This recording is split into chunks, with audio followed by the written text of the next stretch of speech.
Kung saan ang pinipilahan, dun tayo. Nandito naman po ako ngayon sa isang sikat na parisan dito sa Timog Avenue, Quezon City. Kung mapapansin niyo po, katulad din po na ibang nagtitrending na parisan, pinipilahan din po ito at dinudumog ng mga tao. Located po ito sa Timog Avenue sa may tapat ng Burger King. At sila po ay nagsiserve ng iba't ibang uri ng pares. Meron po sila ditong bagnet chicharon bulaklak pares. Meron din po sila ditong bulalo overload pares. Meron din pong original beef pares.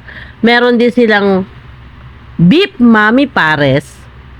At meron po silang bagong labas na crispy pata pares na good for 4 person na.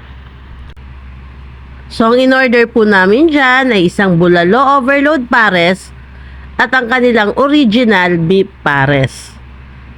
So, kasi masyado na tayong na-engage sa mga bagnet at chicharon bulaklak sa ibang paresan, subukan naman natin yung kanilang original beef pares at ang bulalo overload.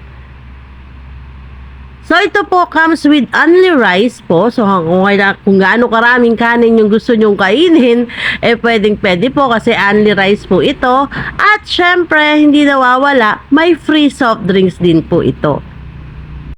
Ano po yung pinagkaiba nila sa ibang paresan? Siguro mas napansin ko dito, kung makikita nyo, malinis po.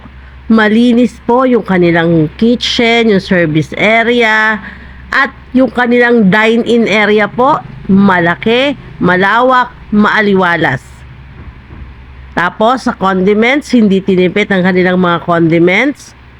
Diba? Tignan nyo yung kanilang sabaw. Sabaw pa lang po, puro taba na yan ng baka makikita nyo. Dito po, pwede kayo mag-request pa ng refill ng sabaw at pwede kayo mag-request ng dagdag na taba ng baka. So, eto na po ang aming order. Meron pong beef, original beef pares po yan, at saka bulalo overload. Sa lasa, sa sahog at kalinisan, check.